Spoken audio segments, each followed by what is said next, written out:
Começa agora o programa Fala Doutor. No estúdio da Universo TV, jovens doutores falam sobre seus trabalhos de pesquisa e contam o que descobriram em seus doutoramentos.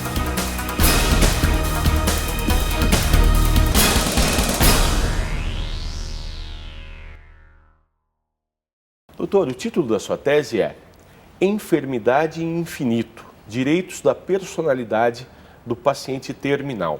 O que o senhor estudou exatamente no seu doutorado? Ao longo do meu doutorado, eu estudei questões relacionadas à medicalização do processo de morte, especificamente nos últimos 6 meses, que é o período que eu defini como paciente terminal.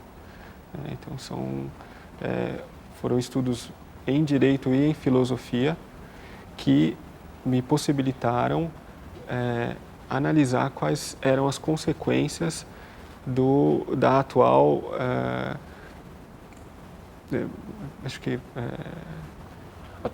A situação atual, com os avanços da medicina que permitem um prolongamento da vida, seria isso?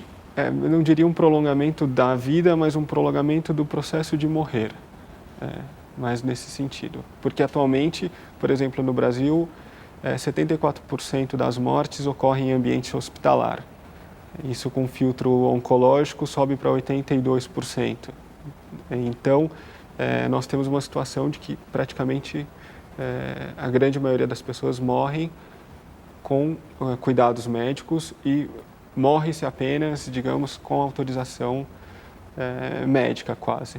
Então foi minha preocupação estudar esse momento da existência humana. O que te moveu, doutor, a abordar essa questão, essa perspectiva?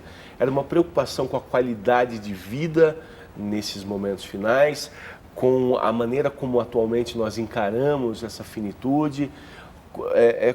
Qual foi a preocupação inicial do seu trabalho? Como minha área de estudo sempre foi a bioética, questões de fim de vida sempre estiveram presentes como áreas de interesse, seja como jurista, seja como filósofo. O que me moveu especificamente a cuidar dessa etapa final da existência humana, sobretudo nos cuidados que fazem parte dessa etapa final da vida, foi perceber que o discurso, o tema ou o discurso, quando existe, ele é desfocado, ele afasta a temática da morte, ou quando atrás é relacionado a um binômio eutanásia, suicídio assistido, que são questões extremas e que afastam também o tratamento que o tema merece. Ou seja, eu preciso olhar de forma atenta para a pessoa na etapa final da sua existência, perceber que essa pessoa quase sempre está em ambiente hospitalar e tentar trazer segurança jurídica e luz aos tratamentos que são dispensados nessa época, ou seja, cuidados paliativos de saúde como tutela ideal dessa etapa da vida e, mais especificamente no meu tema, em direitos da personalidade. Então, foi uma preocupação em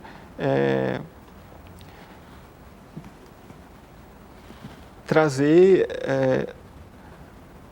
me aprofundar num tema que, de uma forma que as pessoas não se aprofundam na questão, ou seja, O senhor citou o direito da personalidade, me parece um tema-chave de todo o trabalho. E para quem não está tão próximo do direito, o que é exatamente direito da personalidade? Direitos da personalidade são garantias individuais no âmbito do direito civil. Até tem um autor alemão que trabalha com uma figura que eu gosto muito, que seria como se o direito da personalidade fosse o irmão gêmeo do direito fundamental, os direitos que nós estamos acostumados a encontrarmos na Constituição. Então, os direitos da personalidade no âmbito do direito civil, embora já existentes anteriormente e tendo ganhado importância, sobretudo na doutrina e na jurisprudência ao longo dos anos, com o novo Código Civil, eles estão logo no início. Até o professor Miguel Reale costuma chamar de pórtico dos direitos da personalidade, e esses direitos são de fato o ponto-chave do meu trabalho no âmbito jurídico, porque embora muitas vezes nós encontremos um rol, ainda que não taxativo, e muitas vezes existam tentativas de se ampliar este rol de proteção de direitos, o meu ponto é que eu defendo, assim como alguns outros juristas, um direito geral da personalidade, ou seja, ainda que haja um rol do próprio ordenamento, e eu digo inclusive que a partir do artigo 12 do Código Civil eu consigo vislumbrar uma entrada para um direito geral, esse direito ele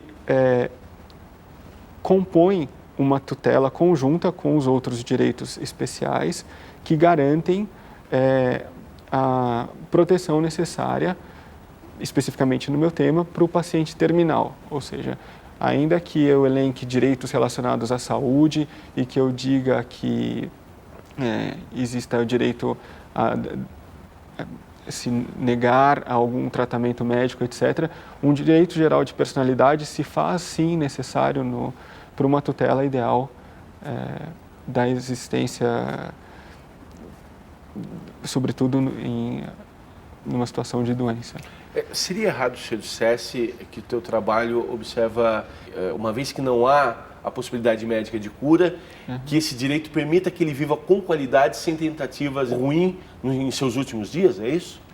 Sim, eu poderia dizer que é exatamente este o ponto que eu procurei abordar, tratando em direitos da personalidade dos pacientes, que seria uma forma de garantir a integridade da qualidade de vida desse paciente na etapa final, sobretudo para que ele se proteja de medidas extraordinárias, desproporcionais, o que no exterior se costuma chamar de futilidade terapêutica.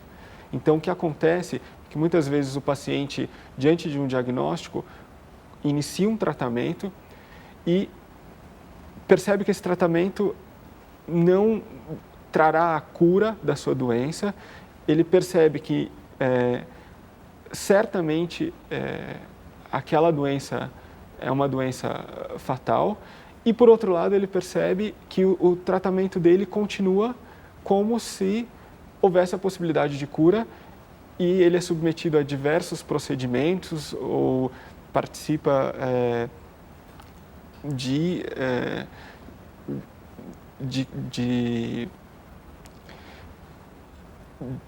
situações que são muito gravosas, que são prejudiciais a ele. Então, o meu ponto é exatamente permitir que seja garantida a qualidade de vida. Já existem instrumentos na Constituição, no Código Civil, para isso. O direito no Brasil me dá possibilidades de me assegurar essa possibilidade, ou a gente precisa de avanços também na legislação? Eu entendo que o direito, na forma atual, permite, inclusive porque há dispositivo no Código Civil e há outros dispositivos, eu consigo construir juridicamente o raciocínio a partir da Constituição Federal ou de outras leis, mas é necessária uma alteração legislativa que deixe isso mais claro. Atualmente existe um projeto de lei, o 6.715 de 2009, que é um projeto, ao meu ver, muito bom. Ele trata exatamente desta forma que eu tive a oportunidade de expor, ou seja, o paciente tem o direito de renunciar a tratamentos extraordinários, desproporcionais, etc. E isso isso deve ser trazido a ele ou à família e respeitado no momento em que apenas cuidados paliativos fariam sentido na continuação do tratamento de saúde. Aí a gente chega a um ponto, e por isso você ressaltou desde o início que teu trabalho caminha com o direito, com a filosofia, a gente chega a uma maneira como a sociedade encara a morte, ainda é um tabu enorme. O senhor fez até a comparação com o sexo em momentos passados. enfim, não apenas uma mudança legislativa, mas a necessidade de toda uma maneira de se observar a vida para poder contemplar a morte, é isso? Eu tento, até por elencar ao final do trabalho um direito à morte no momento natural, né, uma morte, um conceito até conhecido como ortotanásia, eu tento ao longo do trabalho trazer sempre a naturalidade do evento morte ou da finitude da vida. Existem autores americanos, como você mesmo mencionou, que comparam a proibição do assunto morte hoje em dia, ou essa morte interdita na sociedade, essa sociedade que nem o envelhecimento aceita, alguns autores que dizem que é quase como era a questão do sexo na era vitoriana. Então, não se fala em morte, não se fala em envelhecimento e não se fala em, é um termo talvez não preciso, mas não se fala em melancolia também. Né? Então, é uma sociedade que não morre, não envelhece e não fica triste. Então, eu trago essa questão da naturalidade ou da normalidade e, inclusive, quando eu falo de luto, por exemplo, né? Porque o luto antecede a morte.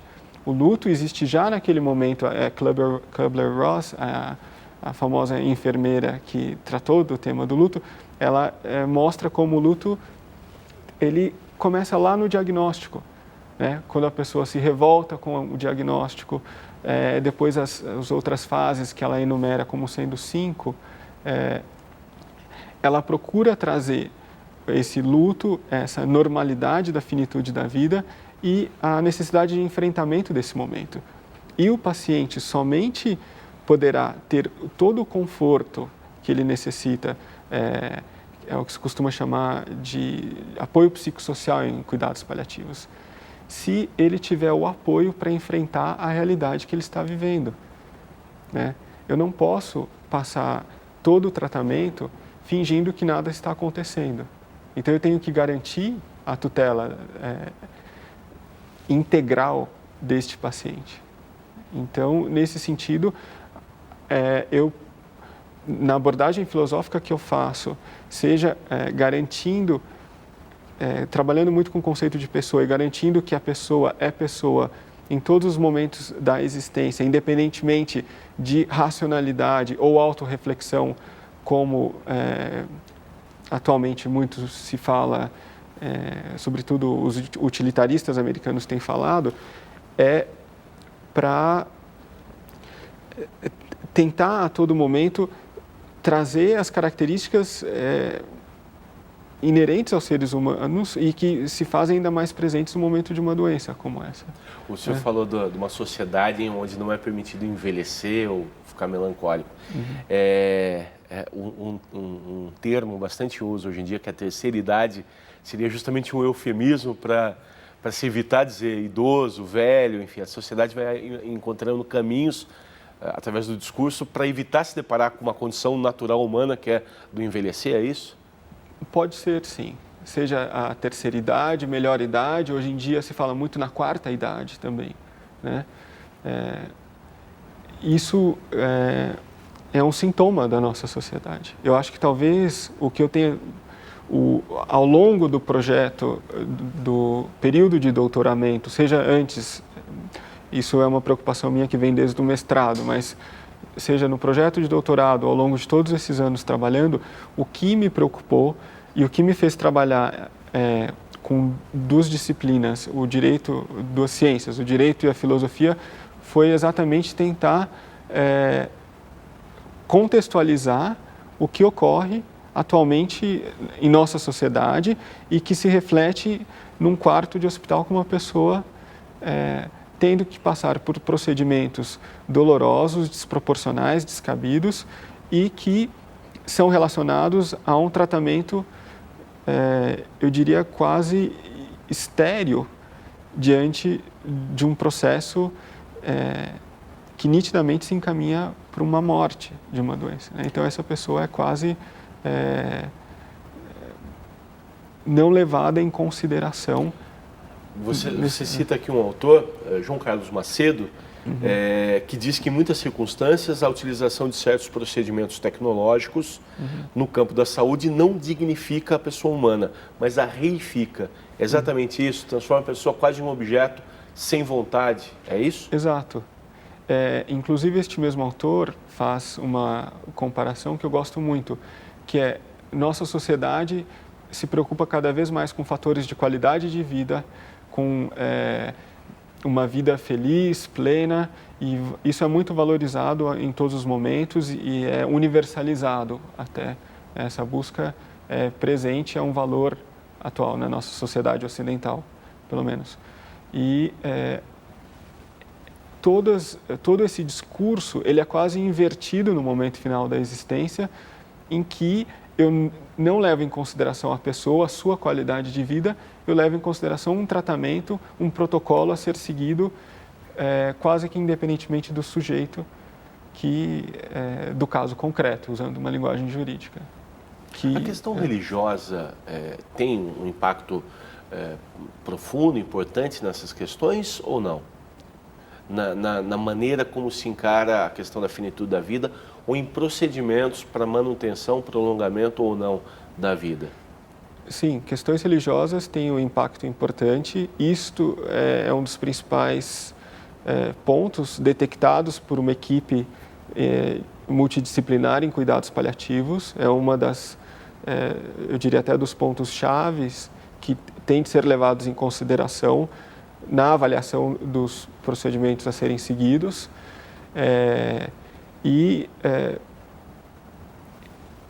Até para exatamente conseguir se perceber o cabedal de valores de uma pessoa e quais são as particularidades dela, a religião aparece, inclusive com o apoio de religiosos, da religião da pessoa, como atores fundamentais de acompanhamento desse período da doença. Então, ela é sim muito importante, é fundamental para a maioria das pessoas e é extremamente respeitada e tem um papel importante em cuidados paliativos de saúde. Doutor, posso dizer que a bioética é um campo novo, especialmente no Brasil, novo do ponto de vista da ciência. É um campo ainda que não reúne tantos trabalhos? Estou correto dizendo isso?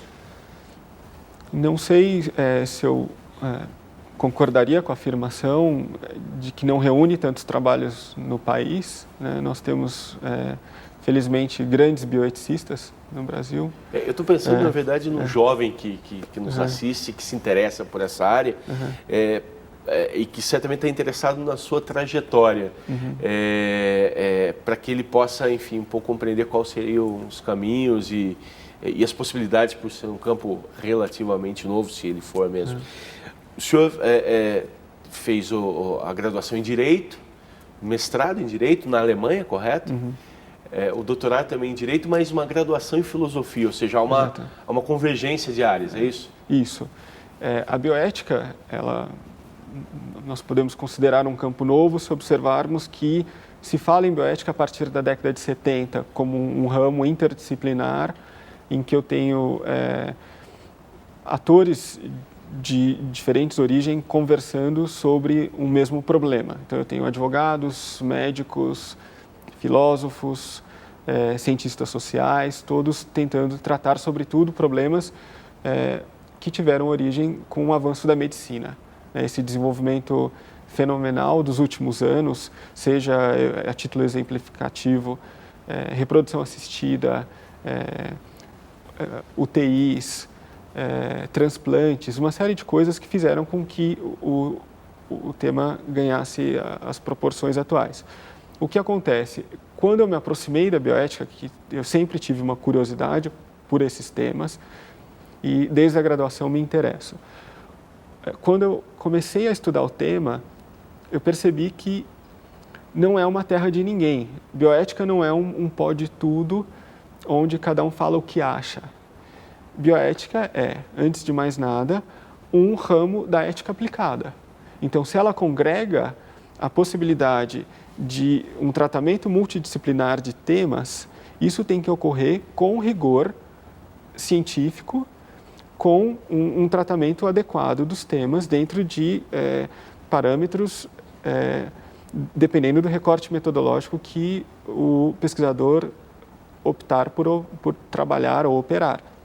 Então, o motivo da minha trajetória, que foi sair de uma graduação em Direito, fazer um mestrado em Direito e Bioética, e entre um doutorado em Direito e Bioética, optar por uma graduação em Filosofia, foi exatamente para conseguir trabalhar de forma científica os temas ultra complexos que fazem parte do rol tradicional da bioética. Eu não consigo afrontar questões de terminalidade de vida com base em argumentos desconectados, pinçados, a meu bel prazer, aqui e ali, um argumento jurídico, um filosófico, um médico, misturar tudo isso sem rigor. Então, foi graças a uma formação filosófica que eu consegui ter a segurança de que a minha argumentação na tese de doutorado não era uma argumentação de achismo ou uma argumentação jurídica colorida por argumentos filosóficos. Então, eu sinto que foi fundamental essa trajetória de amadurecimento e aprofundamento no tratamento científico de temas que nós poderíamos pensar não tão tradicionais em ciências humanas, né? Durante o doutorado, eu citei a Alemanha no mestrado, mas o doutorado você teve também nos Estados Unidos, é isso? Também, no Hastings, foi que é um centro de bioética. Foi um período de sanduíche, é isso? Não, o sanduíche foi na Alemanha. No Hastings foi uma visita que foi... eu fui convidado pelo professor Daniel Callahan, que foi um dos fundadores do centro, para estar lá. Ele também é uma das principais pessoas que discutem não apenas terminalidade da vida, futilidade terapêutica, mas também questões de envelhecimento nos Estados Unidos. Né? Você tem basicamente dois, espero não estar aqui generalizando, mas dois grandes centros de bioética, Georgetown e Hastings. E então a minha opção por Hastings e pelo professor Daniel Callahan se deu por afinidade e foi um convite que partiu dele para uma estada no centro antes de ir para um doutorado na Alemanha. E o doutorado sanduíche na Alemanha também foi com um professor, um bioeticista, no Centro Alemão para Ciências da Vida, o IWE, IDRZE, eles ficam no mesmo prédio, e um dos grupos de pesquisa é do professor Spranger, com o qual eu já venho publicando desde o mestrado, e me permitiu também eu diria que um entendimento de muitas questões que eu conhecia sem conhecer o contexto em que surgiram, né?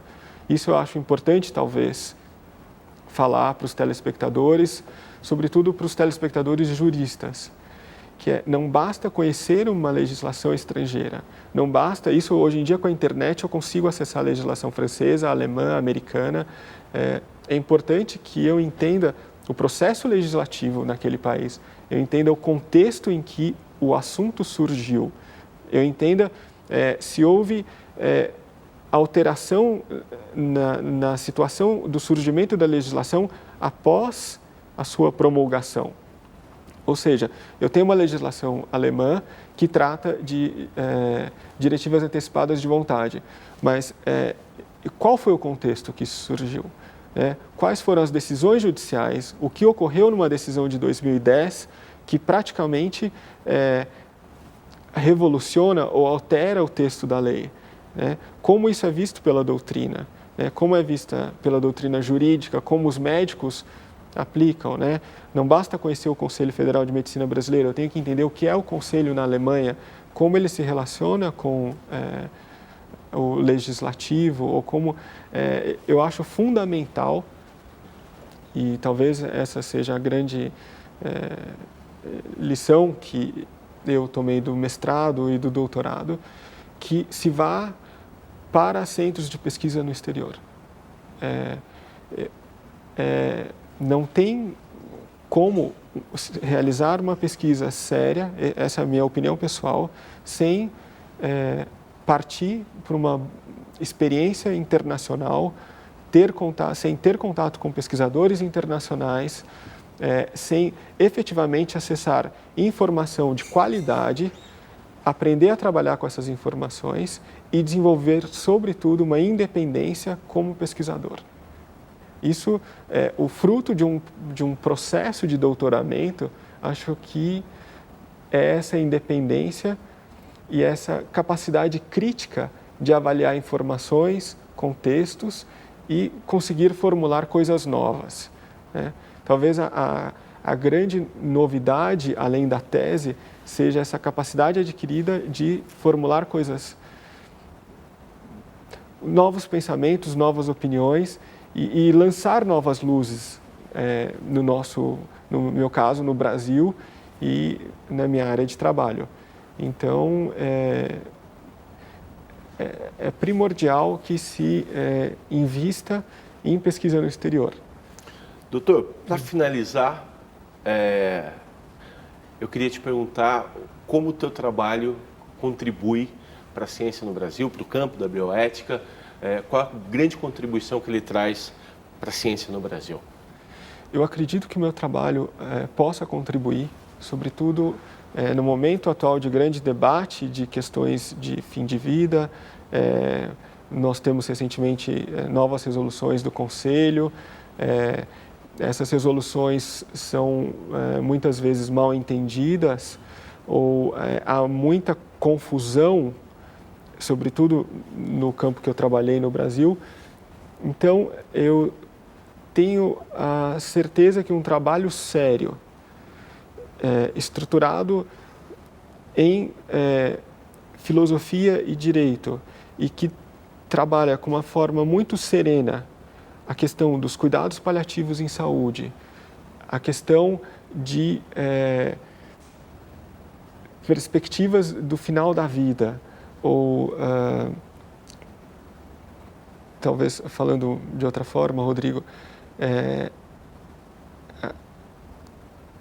eu tenho a convicção de que meu trabalho, por ser um trabalho sério de pesquisa, um trabalho que tem um arcabouço jurídico e filosófico trabalhado com muita seriedade metodológica, e que desloca o discurso atual de radicalismos, de eutanásia, suicídio assistido ou questões que até me assustam às vezes quando eu observo, por exemplo, a discussão do projeto de lei 6715, quando eu trago o discurso para cuidados paliativos de saúde, analiso o tema com seriedade, com serenidade e trago elementos não só da doutrina jurídica, da filosofia, mas também de outros países, como eu fiz com Estados Unidos e Alemanha, e consigo trabalhar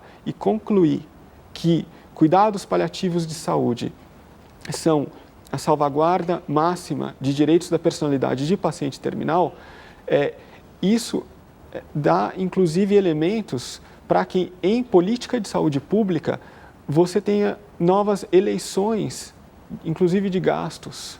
Então, o trabalho extrapola o ramo do direito privado e vai gerar efeitos em saúde pública, porque atualmente, no Sistema Único de Saúde, que nós temos apenas um caixa, se você observa o que ocorre com liminares que estouram o orçamento porque partem para medicamentos que sequer são provados, que têm os efeitos que são propagados, e as pessoas conseguem obter na justiça essas liminares. Ou ainda, se eu tenho uma grande parte do orçamento indo para uma medicina ultra especializada, que tem um custo enorme, o que minha tese fala vamos focar em cuidados paliativos, em cuidados básicos, que são de baixo custo e elevado afeto e elevadíssimo benefício para o paciente. Então, nesse sentido, o trabalho realmente extrapola o que seria esperado de um trabalho acadêmico sério e atinge política de saúde pública num país como o nosso. Então, realmente, eu espero que possa contribuir e permitir maior qualidade de vida a todos os doentes. Muito obrigado. Muito obrigado. Termina agora o programa Fala Doutor, produção da Univesp TV, canal da Universidade Federal do Estado de São Paulo.